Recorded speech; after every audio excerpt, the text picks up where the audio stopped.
The following is a production of Fenix Media. The views expressed do not necessarily represent those of the company or its advertisers and may contain language that's unsuitable for younger listeners.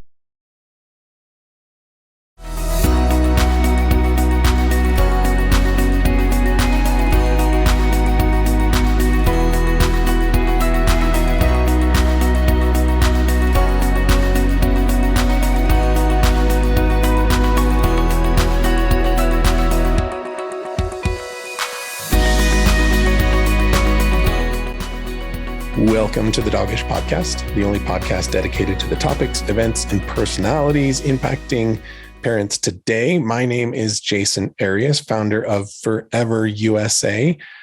Sadly, we do not have Miss Sylvia West today. She had a emergency that she had to go tend to, so she's off being a bit of a hero. But who we do have with us is Michele and Julie from the TMCC Veterinary-Nursing School. And we sit and talk about some absolutely incredible topics revolving around the idea of vet techs and who you're working with in the veterinary community and what the difference is between a veterinary nurse and an actual veterinarian, some of the decisions that are going on there, how to get involved, all sorts of crazy things like that. It was a really powerful episode. I hope you guys love it. So let's just go ahead and hop onto it. Well, welcome to the show, guys. It's good to see you. Thank you. Hi, Jasen. It's been a little bit since we got to hang out. Yes. We had a long hot summer. I know. I met for everybody to catch everybody up real quick. I met Michele when we were doing an art installation over at TMCC, and she really kind of opened my eyes to I was saying earlier, the unsung heroes of the veterinary community. And I wanted to bring you guys on to help us tell our followers and our listeners what that's all about. So maybe kind of start with who you guys are and what your backgrounds are, and then we'll kind of go from there. Okay. I'm Michele Noreen, and I am a veterinarian. I am a graduate of North Carolina State College of Veterinary Medicine, and then I've been in the role of director, academic program director for a veterinary nursing program here in Reno, Nevada at Truckee Meadows Community College. And we recently changed our name to veterinary nursing, so people might know our profession as a veterinary technician. So, and then I'm here with my colleague, Julie McMahon.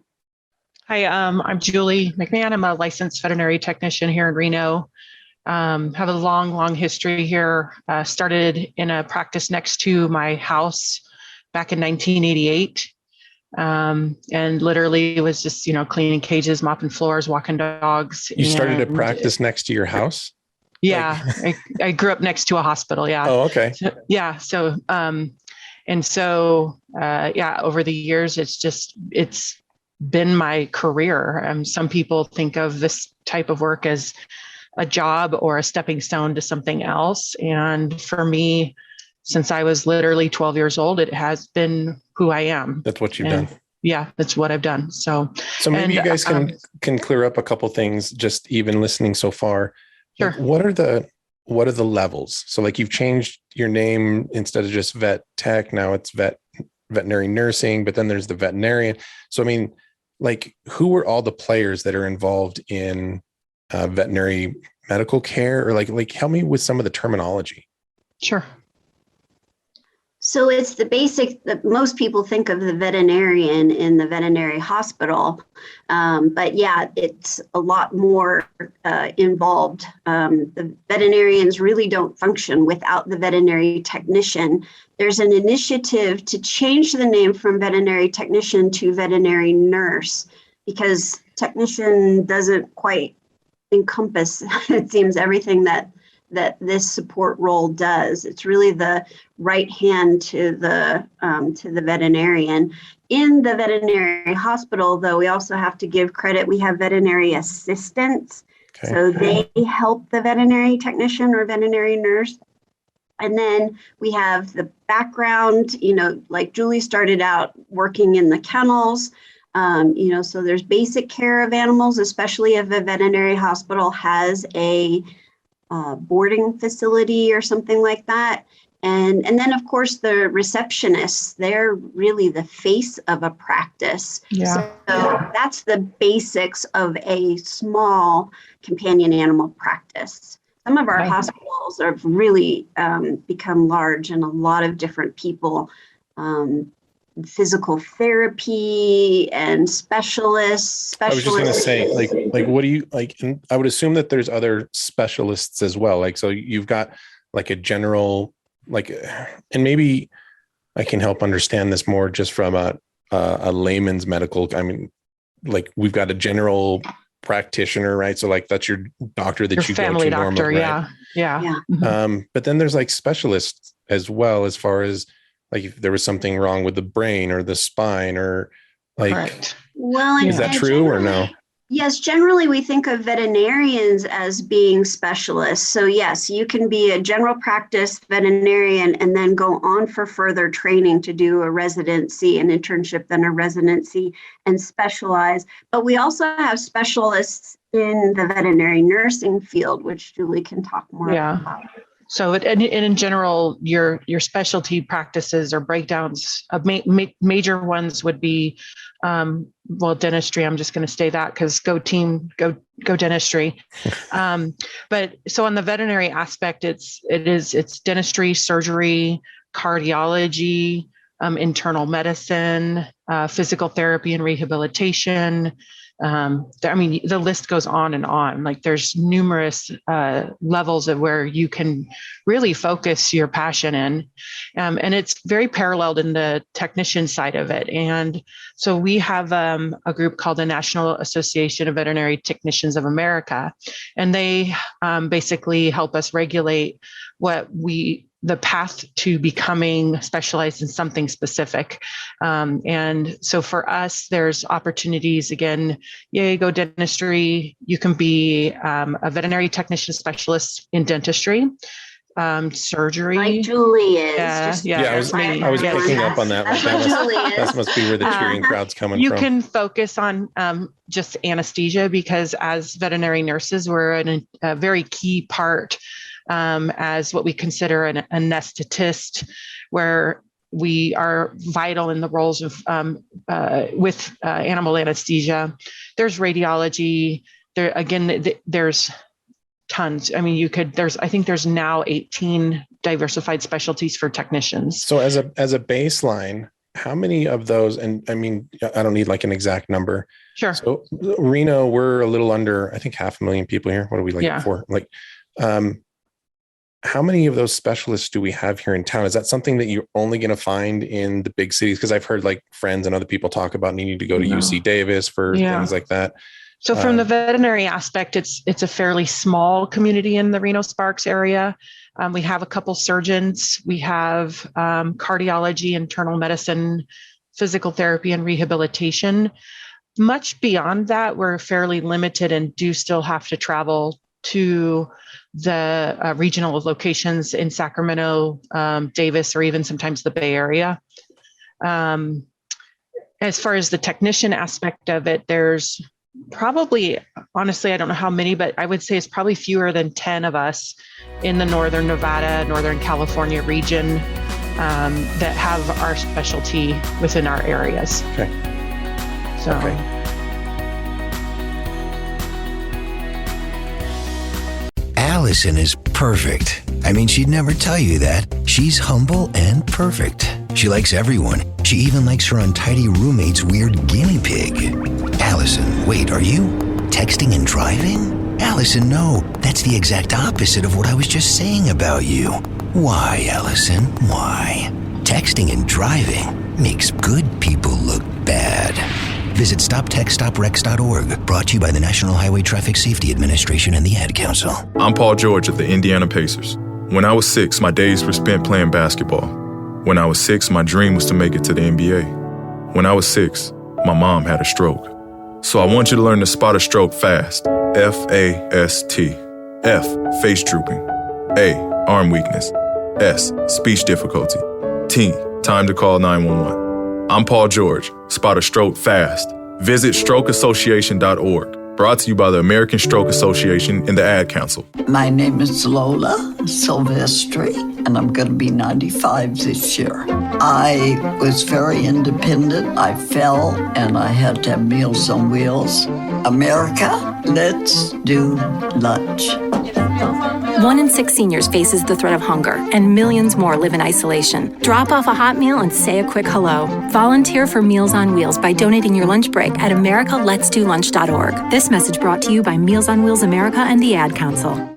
Dear John, I'm leaving. Uncontrolled high blood pressure is serious, and I can quit whenever I want. Why can't we get back to when you checked on me? I don't want to leave, but remember, when I quit, you quit. Sincerely, your heart.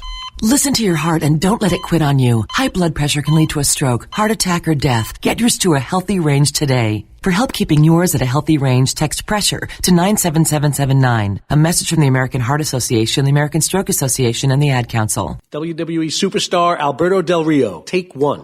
Behold the angry giant. Try it again, Alberto. Behold the angry giant. Perfect. Good luck tonight. Behold the angry giant. Yay! Read me another one, Dad. This is WWE superstar Alberto Del Rio. It only takes a moment to make a moment. Take time to be a dad today. Visit fatherhood.gov. Brought to you by the U.S. Department of Health and Human Services and the Ad Council. It may be hard to believe, but people just like you are already saving money. FeedThePig.org makes it easy. Their simple savings plan teaches you how to start saving without going overboard, so you don't need to sell all your belongings and live in a commune. These dungarees belong to all of us now, Tom. You don't need to get a second job as a stuntman. We need a new stuntman! You just need FeedThePig.org. Don't get left behind. Get tips and tools at FeedThePig.org. Brought to you by the American Institute of CPAs and the Ad Council.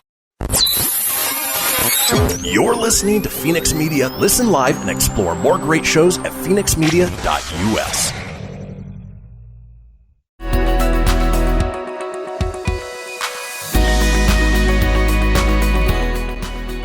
All right, so back to, like, I could sit and ask these kind of questions all day. Yeah. It's fascinating to me because I think it's we run into this thing as pet parents, and I mean, even taking care of our own health, that we don't have the answers to hardly any of these questions until it's an emergency. Yeah. And then I don't know that that's normally when we're making the best decisions, when we're underneath, emotional distress, and we can't hear from our animal, like what they're going through and what they're feeling. And a lot of times we're having to make these decisions last minute. So trying to know some of this stuff up front. And we've talked to vets too, but I'm fascinated to hear on your guys' side of things, because there's not a bias. Like, you're at the beginning, you're at the training side of things. It's not a bias of like, well, this is how we do things in our clinic and we shouldn't do things like that clinic. But I know, like, we've been in veterinary offices when we're losing animals or a friend's losing an animal, and you're not allowed to be with them sometimes, and you are other times. And like, trying to understand, like how do we make those investments and insurance? Like, this is such a huge topic. Well, I have to say first, it really is important, especially when you are in an emergency situation, that as a dog parent, that you have a regular veterinary hospital that you go to, that you're established somewhere, and they know you. Even if it's just going for an annual exam, with younger, healthy animals, it's really important, because then you are establishing relationships, so that then when it is an emergency, yes, there are emergency hospitals that fill in, which are great to go to. But I think it really is important establishing a relationship with a veterinary hospital, with the whole team at the veterinary hospital. Well, and that's one of the things we've talked about too, is not limiting it to going in just when there's an emergency. Going in, like, even on the other extreme of things, going in just to say hi, so that your animal is more comfortable in that environment and not always under stress every time that they go in there. Yeah, that's huge. And we've been, as a profession, we've been trying to move that way, in the sense of trying to reduce the overall stress for the animals. We're learning more about simple things like how we handle and restrain them during their visits. And like you said, desensitizing to them and, making it a positive visit, letting them walk through the hospital and get treats and positive feedback. As first kind of leading to your question of, how to help owners better understand themselves, the situations they're in, it does really go back to regular routine care for your pet, even when you feel like they may not need anything, because part of that routine care, especially in a family practice, is going to be education. And the people who are giving you that basic information about your animal's wellness and, it could be development, behavior. There's numerous things that it can fall under, but it goes back again to not just the veterinarian, but a large part of the support staff, either your assistants or technicians, are your first line contact. We're doing the face-to-face. We're in the exam rooms for a majority of those exam appointments or vaccine appointments. We're doing that conversation and helping with the educational information. And so I guess the short answer being is that preventative is huge. It's very important. Even when you feel like your pet is healthy and may not need the things that we always recommend, but preventative makes a huge difference to maybe not have you in that situation where you are, because I work in emergency part-time. So I see a lot of what you explained, having to make that heart-wrenching decision with just a little bit of information and literally sometimes no time to even make what you would consider a rational choice. So I think it just goes back to just that common education and being consistent in what you would do. And like you said, it's hard enough for your own health, but sometimes I think we treat our pets better than we treat ourselves. So, well, and that's been something that I've become very aware of, is that for many of us, the emotional weight that a pet can carry into our lives as a family member is often just as deep as an immediate typical family member, and trying to make some of those decisions. The difference is that when you go into a hospital, if you can't pay for a teeth cleaning or something like that's not a good example. If you take your family member into the hospital, they're not going to let them pass away or die if you can't pay your bill. But I mean, isn't that the decision that we're kind of faced with, like either euthanasia or paying the bill in certain circumstances? Absolutely. Yeah. And that's probably the biggest reason why there's so much negativity or negative feelings, especially associated towards emergency facilities, is because it's difficult. One is that we as a profession are not a non-for-profit organization. Right. We are a for-profit profession. And then you go into the aspects of you have to pay for the facility, you have to pay for your staff, you have to pay for the materials and goods to be able to provide the services that we do. And so there is this really disheartening balance between the financial capabilities of a family and whether or not they can make the choice to save them. There are resources, but again, a lot of it goes back to preventative. For instance, parvo puppies. It's cheaper to go get a $20 vaccine than it is to pay thousands of dollars to try to save their little lives. And that one is a big one. We see that in emergency a lot because it's a preventable disease that could have 100% been avoided by a little bit of education and a little bit of vaccination. And I would say statistically, a third of these animals get euthanized strictly for financial purposes.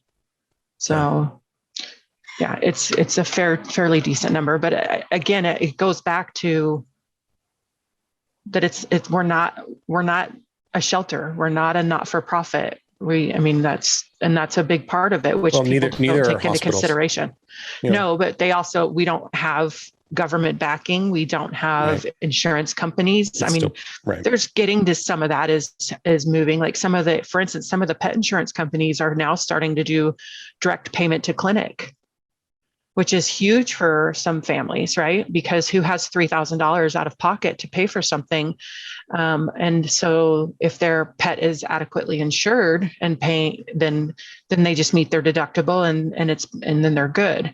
And I think that's the direction that we as a profession will end up moving, but it's still, it's difficult. And I've been faced with that. I mean, in my career for years and years.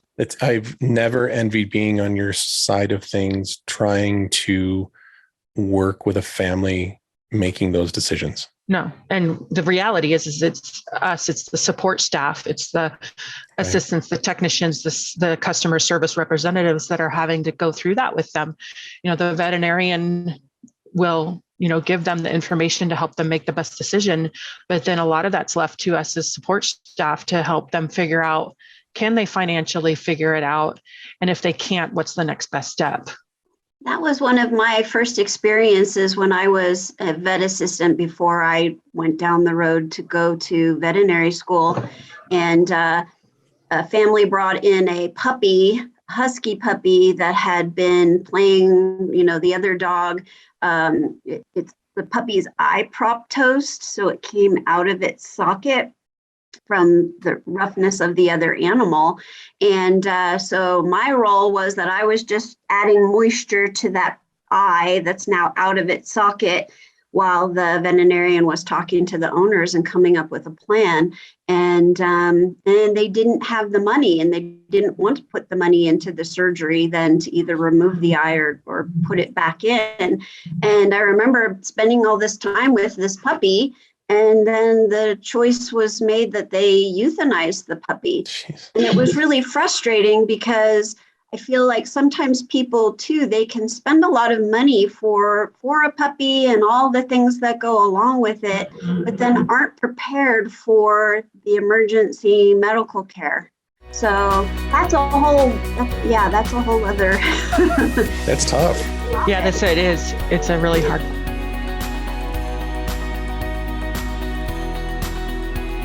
I spend a lot of time in the backyard, and I'm the center of attention at summer barbecues. In '96, I made some of the tastiest s'mores.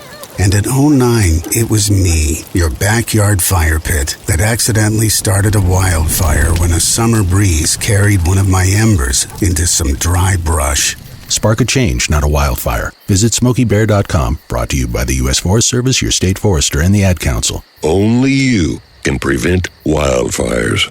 My name is Lola Silvestri, and I'm going to be 95 this year. I was very independent. I fell, and I had to have Meals on Wheels. America, let's do lunch. 1 in 6 seniors faces the threat of hunger, and millions more live in isolation. Drop off a hot meal and say a quick hello. Volunteer for Meals on Wheels by donating your lunch break at americaletsdolunch.org. This message brought to you by Meals on Wheels America and the Ad Council. Hey everyone, let's all stop what we're doing and take a moment. You see, every moment can be kind of special. But they can be loud moments, goofy moments, dorky moments, it doesn't matter. Because every time dads like us take a moment like that to spend with our kids, well, it's pretty momentous. So let's take a moment to make a moment. Call 877-4DAD-411 or visit fatherhood.gov. Brought to you by the U.S. Department of Health and Human Services and the Ad Council. Most of my family, they never graduated high school, so I'm trying to break that barrier. My daughter Brooklyn was also a motivation for me to go back to school. Every day after work, went straight to school, and it paid off. At age 26, Kareem finished his high school diploma. I could not have done it alone. I see the future is really bright for me. No one gets a diploma alone. If you're thinking of finishing your high school diploma, you have help. Find free adult education classes near you at finishyourdiploma.org. Brought to you by the Dollar General Literacy Foundation and the Ad Council. So I'm a cat, and I just moved in with this new human, and she's got this little toy she's always playing with, all day long. Tap, tap, tap, tap, bloop, bloop. She can't put it down. There it is. Oh, and get this. She even talks to it. Last week, she asked it for Chinese, and guess what? Egg rolls showed up. Like magic. Humans have cool toys. A person is the best thing to happen to a shelter pet. Be that person. Adopt. Brought to you by the Ad Council and the ShelterPetProject.org. What if I told you that a tornado was going to happen tomorrow, right where you live? that it would touch down at exactly 3:17 p.m. and I told you the exact path it would take, you would of course prepare. You would talk with your loved ones and you'd make a plan today. It's true, I can't tell you a tornado will strike tomorrow, but shouldn't you have a plan anyway? Go to ready.gov/communicate and make your emergency plan today. Don't wait. Communicate. Brought to you by FEMA and the Ad Council. You're listening to Fenix Media. Listen live and explore more great shows at fenixmedia.us.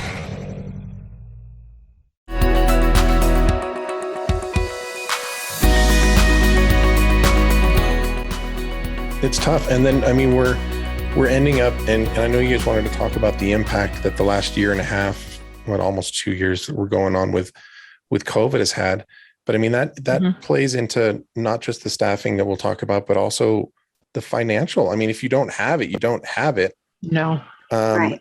And you kind of briefly brought up a point, Julie, that I just learned about, is that the insurance, if you have insurance, most of the time it's a reimbursable. It's not an out of like you still have to have the money in your account to pay for that service. And then you get the money reimbursed. back. Yeah. And so, that's assuming that they don't nitpick it and say like, oh, well, this part's covered, but this part's not, or none of it's covered, or so on and so forth, because it's very much like human medicine in that aspect, that they will audit the medical record and then find what they determine as a justifiable treatment or medications. Yeah. So this is it. And it's tough. These are good examples too of how the reality of practice is really tough. And we are training entry-level veterinary nurses, and it's, we give them experience by they go and shadow in different hospitals, at our local animal emergency and specialty center and our other emergency specialty hospital. So the students get exposure, but it's really hard to prepare them also for these tough aspects of being out in practice. And to balance it as well, there are really tough aspects of being out in practice, but then there are very rewarding aspects as well. Okay, so maybe this might be a good time to talk about so you guys are training, what I would consider the front line of the veterinary community, right? Yeah. Yes. A big part of it. Yes. Yeah. And they're the ones that, like you mentioned, they're the ones that are having to deal isn't necessarily the right, but communicate and work with these families and these animals. Like the vet typically isn't, and no slight to any vets out there, but the vet isn't the one that's sitting there putting eye drops in the animal's eye while their owner's trying to figure out to pay the bill or not pay the bill.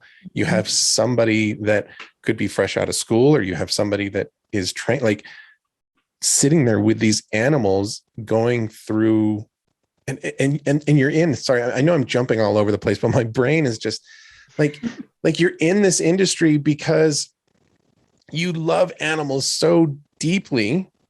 Yes. And having to go through very similar emotions as the owners that may sometimes not care as much as you care about their animals. That happens too, definitely. I see that. Yeah, I do. And you kind of gave me goosebumps when you said that, because sometimes you're the bond that you form with a patient in such a short period of time can forever change you. And it's easy to get emotionally involved, and it's not uncommon on a weekly basis for any one of us to lose it, just go in the bathroom and cry until you can't cry anymore, or you're feeling the loss of that pet as much as the family is when you go in to help them euthanize them. So there's this, and I think in general, it's we as a profession, people who choose to do this are, I guess, more empathetic, I guess is a way to say it, or empaths, I think is the term, because there's this, like you said, strong attachment to the animal world. What a lot of people don't realize, though, is that just because you love animals doesn't mean that you're going to, get to love puppies and kittens all day long. You're going to see some heart-wrenching situations, and whether that be, sadly, just circumstance of the pet either being injured or ill or has cancer or whatever. And on the opposite of that, some of it's just straight up neglect. It's human behavior that these animals are suffering because of people. And so you go through all these emotions. You go through some sadness sometimes, and then there's other times where you're so angry that you just want to say and do bad things to the human that let this come to fruition. So the emotional aspect of it is heart-wrenching. And we feel, like you said, we feel that emotion right along with a lot of these families. And to be fair too, Julie comes from working in emergency and critical care. A lot of our graduates also go out and practice in, small animal hospitals and don't see the emergencies. So they do see the good things that are happening in the lives of those animals and get to know them. So there are, super nice owners and really well cared for animals as well. So we do have the spectrum, but it's a challenging profession, just like in human healthcare. And the push really has been for the focus for well care for us humans. How do we share experiences that are tough so that the team works it through? We emphasize in school communication and communication with the team. And when you have something that's really bothering you, something that happened, that you talk through it, and that you have breaks from veterinary practice, that you have a world outside and support systems, because that's really what the emphasis has been in the past few years of well care for the givers, for the caregivers. So back to the topic a little bit about what you guys are doing now. Like, you guys are responsible for the training of the people that are getting involved in, and this is training that you have to go through even if you want to end up becoming a vet. Is that correct? This is one of the paths, but not totally. We could train a veterinary nurse that would go on to veterinary school, but it's a standalone career as well. Okay. And we train, again, veterinary technician, veterinary nurse, we're using interchangeably at this point. But we are an accredited program from the American Veterinary Medical Association. There's a committee of veterinary technician education and activities that oversees, that sets a curriculum, that sets the skills that students need to have. And we cover a lot of different topics in the 2 years that the students are with us. They're with us for a fall and spring semester, and then second year fall and spring. And we have classes like animal anatomy and physiology, medical terminology. We do a lot of math, medical dose calculations. Students learn how to handle animals and read behavior, and all of the things that are involved with animal nursing, of setting IV catheters and administrating fluids, medications, bandage changes, wound care. The students learn about pharmacology, all the different drugs that we use. Big emphasis, like Julie mentioned before, for anesthesia, because basically the veterinarian is in charge of diagnosis, prescribing, and surgery. And the veterinary nurse can really do everything else. So like me as okay, so let's break that down a little bit, because I think that's super easy to glaze over. The diagnosis, prescribing, and surgery. So this is where this is right. So this is what the actual veterinarian of the practice, and some practices have more than one vet, correct? Yes. Oh yeah. Okay. So their responsibility is for sitting with the patient and then figuring out kind of what is wrong, making their interpretation of what's wrong. And then they prescribe what should happen next, right? Yes. And if that prescription involves surgery, then they perform the surgery. but your vet nurses / vet techs, they're doing all of the legwork outside of those actions. Yes. Yeah. So everything in between. Yeah. And So that the veterinarian that could be, can come out of the room of talking with the owner and the animal and then turn the animal over to the veterinary nurse to basically take care of everything then.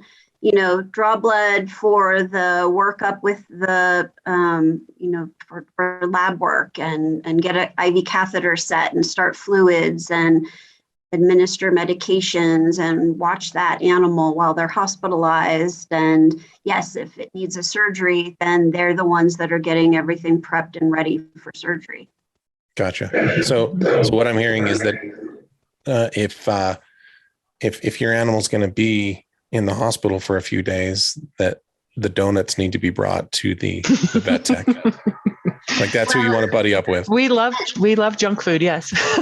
And I will make a push though for healthier snacks because I'm all about the health and welfare of the veterinary nurses as well. So healthy treats would be great too.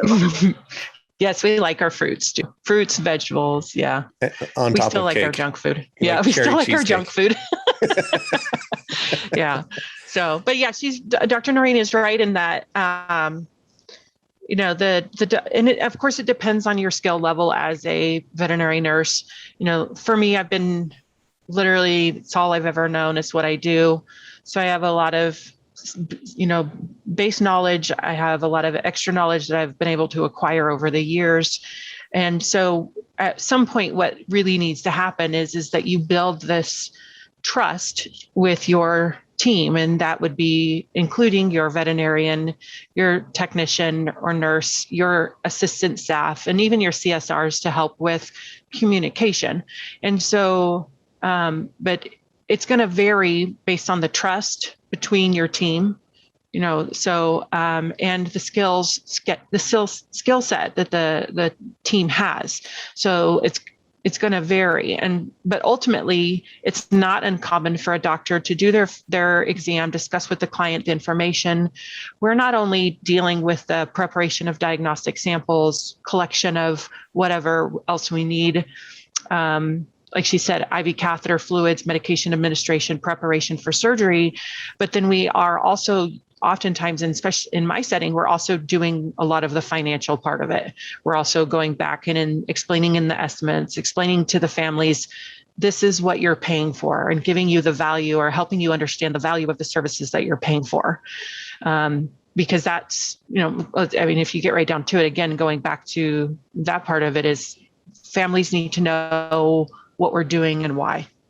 And sometimes it's us that's doing that, because doctors will sometimes talk way up over their head and we're using big words. And so then you come back in, they're like, well, I just can't understand why I need to do this. And then you may be back there still, it's communication. And that to me is one of the most important things that I hope to drive home to our students over the 2 years that they're with us is they have to have very good verbal and nonverbal communication skills, and realizing that is not about animals or just animals, but it's about the animal or the human as well. And it's like you said earlier, Jensen, was the human animal bond situation where pets are no longer just pets, but they are family, right? And I'm exactly right there with you. Like my dogs are with me 99% of the time. They sleep with me. They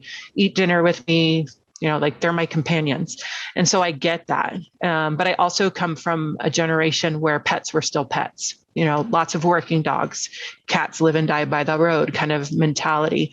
But anyway, again, just going back to this, helping the students understand that communication and the human interaction is sometimes to me more important than what we can do with the animals in the back, the stuff they can't see. I mean, that's where you get your trust. I mean, that's where exactly, like, in my opinion, if you can establish that connection with the parent of an animal that you have in the hospital, mm-hmm. and they can you can build some kind of rapport and trust with them, even in a short amount of time. Like, it's nice if the parents are making their trips coming in, right, and building that rapport.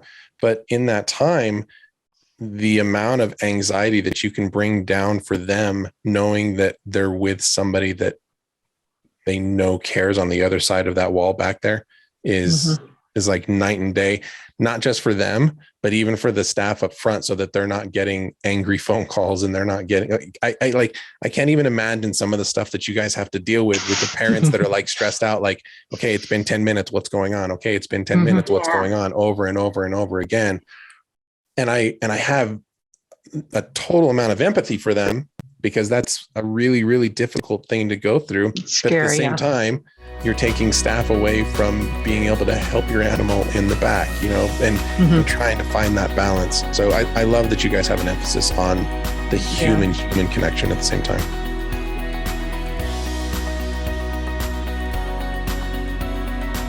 This is Mario Andretti. You know me as a race car driver, but I'm also a Meals on Wheels volunteer. I've raced against the sport's biggest personalities, but I've never met more vibrant, amazing people than the seniors served by Meals on Wheels. You can make a difference by dropping off a hot meal and saying a quick hello. So, America, let's do lunch. Volunteer your lunch break at americaletsdolunch.org. This message brought to you by Meals on Wheels America and the Ad Council.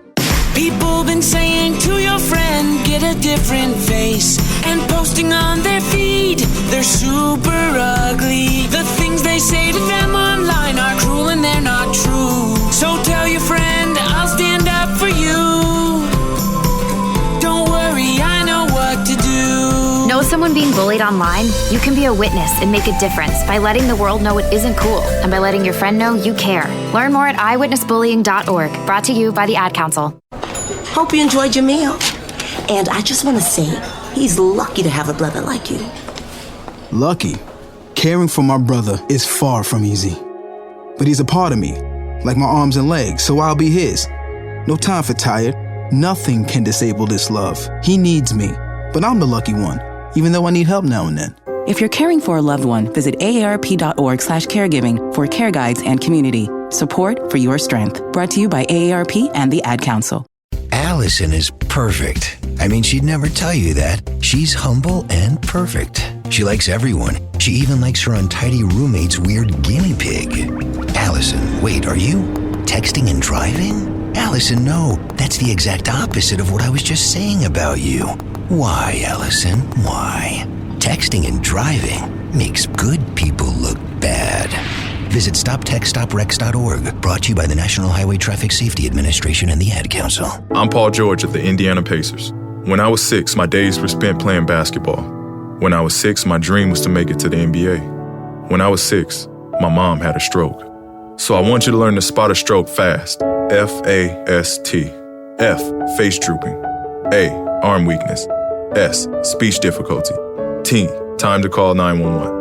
I'm Paul George. Spot a stroke fast. Visit strokeassociation.org. Brought to you by the American Stroke Association and the Ad Council. My name is Lola Silvestri, and I'm going to be 95 this year. I was very independent. I fell, and I had to have Meals on Wheels. America, let's do lunch. 1 in 6 seniors faces the threat of hunger, and millions more live in isolation. Drop off a hot meal and say a quick hello. Volunteer for Meals on Wheels by donating your lunch break at americaletsdolunch.org. This message brought to you by Meals on Wheels America and the Ad Council. You're listening to Fenix Media. Listen live and explore more great shows at phoenixmedia.us.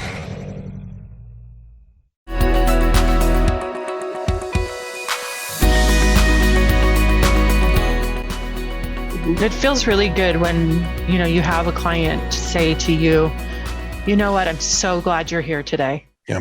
And they know that when they walk out the door and they leave their pet with us, that they have, like you said, that comfort and the confidence and a little bit decrease of anxiety to make sure that, okay, I think it's going to be okay.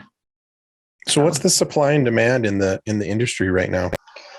Ooh, this is bad. Yeah.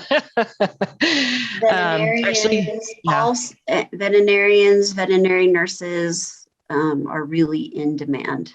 Yes. Yeah. There is a burnout and a turnover. Per current articles, they say about half of veterinary technicians or veterinary nurses will burn out in the field within the first 5 years, and about 35% of them burn out at some point.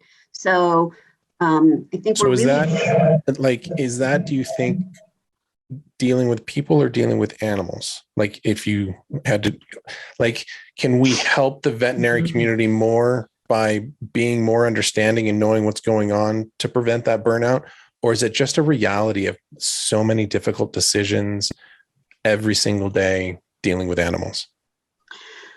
There is a component, especially you guys can be honest, for the veterinary nurse, that we need to increase the pay rate for veterinary nurses. They're not paid what they should be, considering the training that they have and the responsibility and the ability that they have.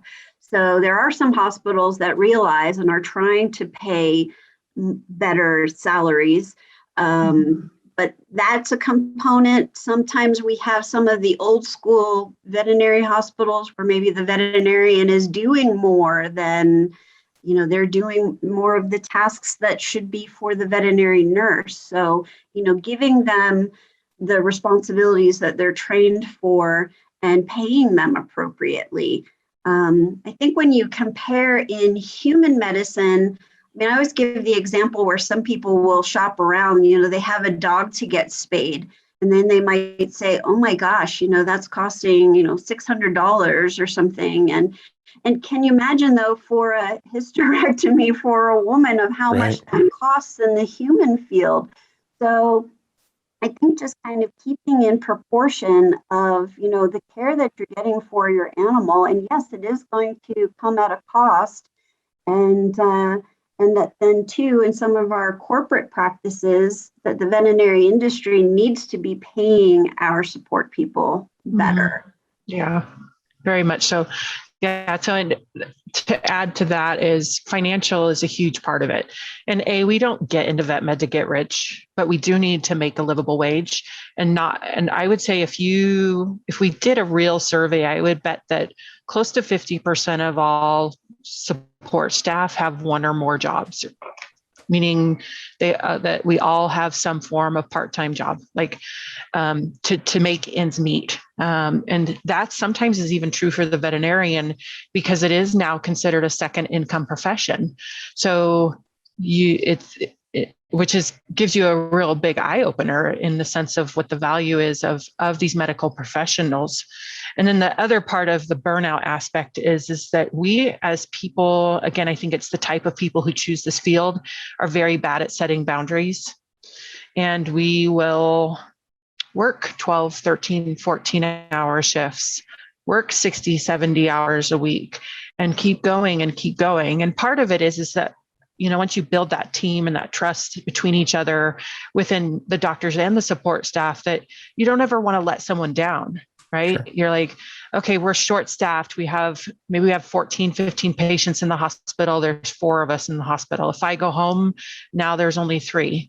Like, I can work a few more hours until someone else comes on. That mentality, or never taking your breaks. We don't, in fact, in some places, it's obviously law to take your breaks, right, or you're supposed to, but if you took a survey of all of us, the reality is that many of us are working 12 or plus hours straight. We're eating on the go. We're lucky if we've gone to the bathroom once during that whole time. Like, we're not drinking enough water. We're just going. And so we don't take care of ourselves. It goes back to that kind of that self-care. We are really poor at that. I will make a plug also for the career of veterinary nursing, as opposed to going the longer route to go to veterinary school, because the education for a veterinary nurse is still affordable. The education for a veterinarian has just gone through the roof. So what does it cost to go through school? So for us, you could get your entire education for basically $9,000. Okay. If you went the route of going to veterinary school, you could come out of vet school with a debt load of $300,000, depending. So with the increase of cost, though, for the veterinarian to go to school, that the pay rate had increased then for veterinarians. So I want to see the pay rate increase for veterinary nurses because of everything that they do in a veterinary facility. Mm-hmm. So what might be some of the solutions then? Because I've heard all of this. So veterinary nurses are overworked, overstressed, underpaid, and in over demand. Like everything like that is just so cattywampus. Like everything's not matching up there. Like, what's the solution? Like, how do we fix that? Because I know, like, again, this show is not to make vets sound like evil. I'm sure that they're dying to find good vet techs, and there's a lot of good quality vets out there that are paying good wages and all of that. Absolutely. Yeah. But I think even just getting the awareness out of what a veterinary nurse or veterinary technician is and what they do. Being in the field of education now for a while, I've encountered some students where they might want to do veterinary nursing, but then their family emphasis is, well, you've always wanted to be a veterinarian, ever since you were little. That seems to be what kids say, oh, I want to be the animal doctor. And just knowing that there is an alternative, somebody that then is really trained in the field, still goes through continuing education, just like the veterinarian has to, as a licensed professional, that's a standalone career, and that the awareness for the public that there is that career, and the hope that, yes, we do see hospitals that are increasing pay because they need to keep these professionals in their hospitals. Mm-hmm. To me, it sounds like a fantastic entry point of, let's make sure I like this. I mean, if you're listening to this podcast and you hear that there's a high burnout rate, then but you still want to go through with this, please. But spending $9,000 and a smaller amount of time to get your feet wet, get involved in the community, and then make that decision to take the larger step after that. I mean, it sounds super logical to me. I would go even farther with that and advocate that before they go to school in any degree of this profession, that they spend as much time in a facility as possible.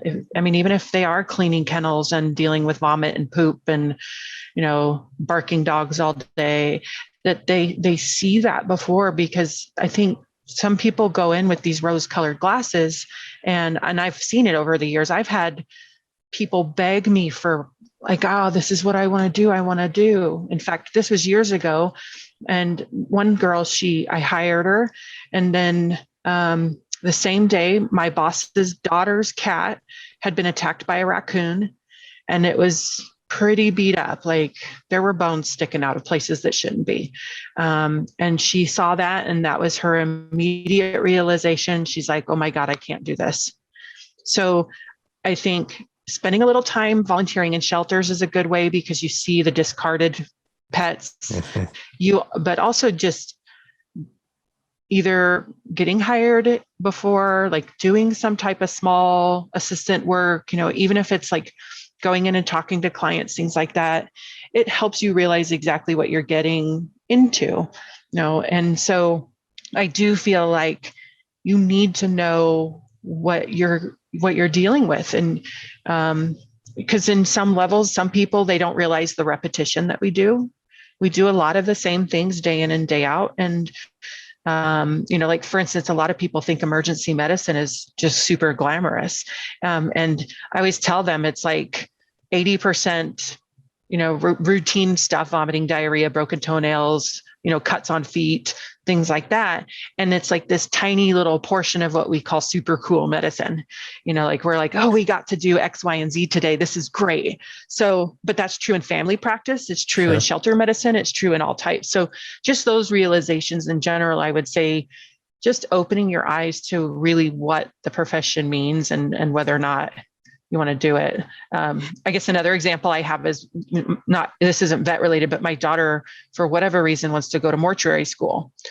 And so I'm like, don't go to school until you go and experience the work in the industry. Yeah. The work in the industry, because wow. And I think our profession kind of parallels that, and that you don't totally realize the good, the bad, and the ugly altogether. Right. And for our program is a limited admission. So we have a certain number of seats, and then people apply for those seats. And one of the things, if somebody does not have experience working at a veterinary hospital for at least 3 to 6 months, that they get 50 hours of observation at a veterinary facility before they apply, so that they do get some basis of what this career is about. Mm-hmm. So why do you guys do what you do? Like, let's kind of wrap the show up with that, because we've spent a lot of time a little bit on doom and gloom, but I know how passionate you guys are both about what you do and the path that you've taken. So, I mean, there's obviously people out there that have this heart for animals that are going to go through, and we've met some. So like, why do you guys do what you do? Do you want to start? Well, for me, I became a veterinarian based on getting a rescue dog that led me down the path. At that time, the veterinary technicians weren't really the same emphasis as a career as they are now, because I went to vet school quite a while ago. And so I became a veterinarian. I went into private practice in Arizona, and I burned out pretty quickly. The long days, the stresses. And then when I moved to Reno, I was trying to balance that, not just go right back into practice. So I started helping at the local shelter, our animal control. And I became a part-time, a contract vet for animal control. And then there was a student that was there that was in the vet tech program at the time. And it wasn't early on. Our program only started, our first class graduated in 2004. Mm-hmm. And I started in 2005. My dad taught community college his whole career. He taught economics. So I think it was a little in my blood then to be in the education system. And we help a lot of rescues because we have that passion as well in our program. But it's really rewarding for me to see the graduates and where they go and how their careers progress. And yes, some of them that go on to other careers, mm-hmm. but it's kind of being able to help animals still, but by helping the people that are going to help the animals.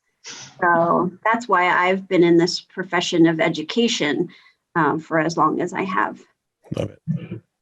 I think for me, like I said, I grew up in the field.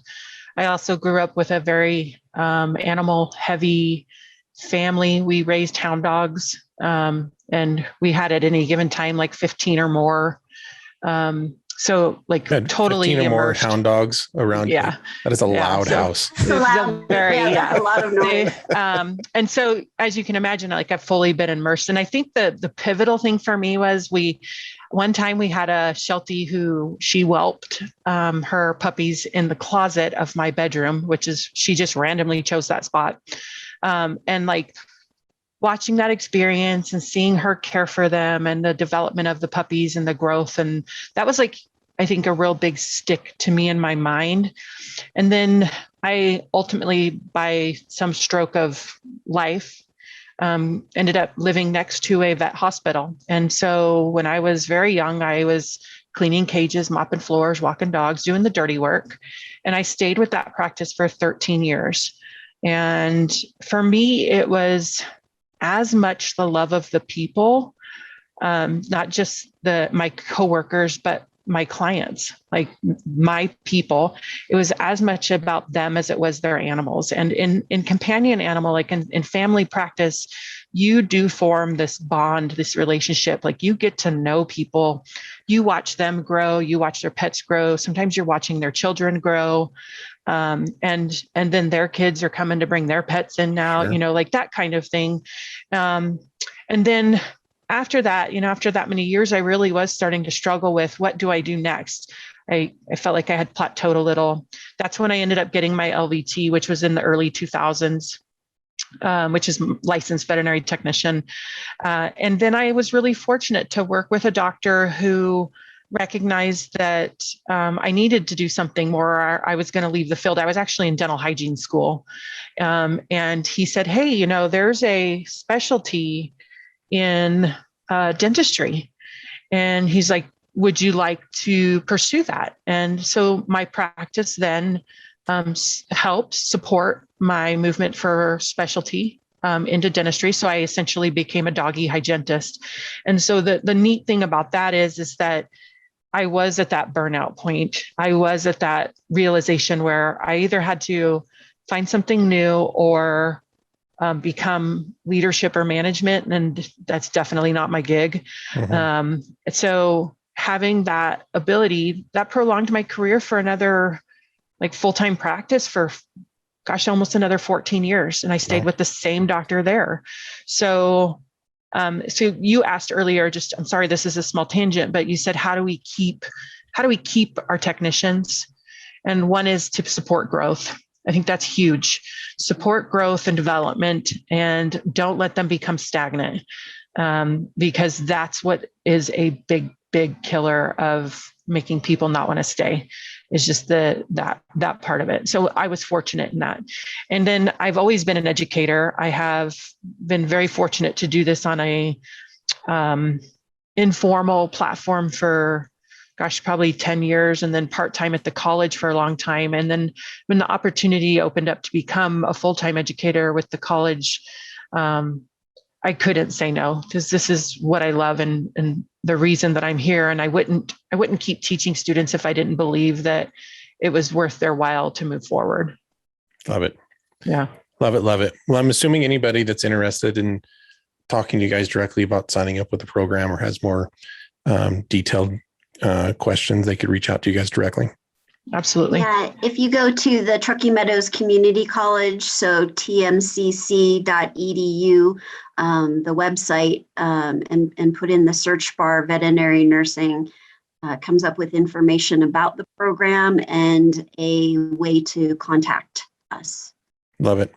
Love it. Love it. Well, I've enjoyed having you guys on today. Like, honestly, I feel like I probably have another 2 or 3 hours worth of questions that we could totally dig into. We'll have to have you guys back on again to talk about some of that. But keep doing what you guys are doing. Like, yes. It's amazing. Thank you for bringing awareness to the field of veterinary nursing, veterinary technicians. And we have a great new campus site where we have space for all of our needs for education that looks so much more beautiful now because of the photos. I was going to say, so I might have some more stuff for you guys too. So we'll bring that over too. We have space. So and it's so nice. It's so warming to have those photos in when we come in every day. So we really appreciate you sharing them with us. They're beautiful. They touch everyone. Well, thank you guys so much. Thank you, Jason. And we'll talk again soon. Okay. Thank you. I just want to take a quick second and thank everybody for joining us today. I want to give an extra big thank you to both Julie and Michele for opening up and sharing what drives them to be a part of the veterinary community, some of their experiences and everything like that. There was definitely some chords that, that struck home.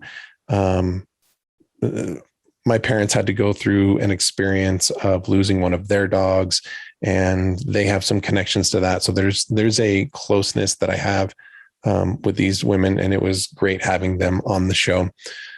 Make sure to follow them. If you have any questions about becoming a part of the program, reach out to them directly. We'll list the program in the notes. As always, make sure to give them a follow. And if you're not already subscribed, make sure you subscribe to the Dogish podcast. And lastly, if there is a topic, personality, or event that you would love for us to have on the show, don't be afraid to reach out or make a suggestion and let us know what they are. Until next time, I know you're all missing Sylvia deeply, and she will be back on the next show. But from me, thank you, goodbye, and we'll talk to you soon.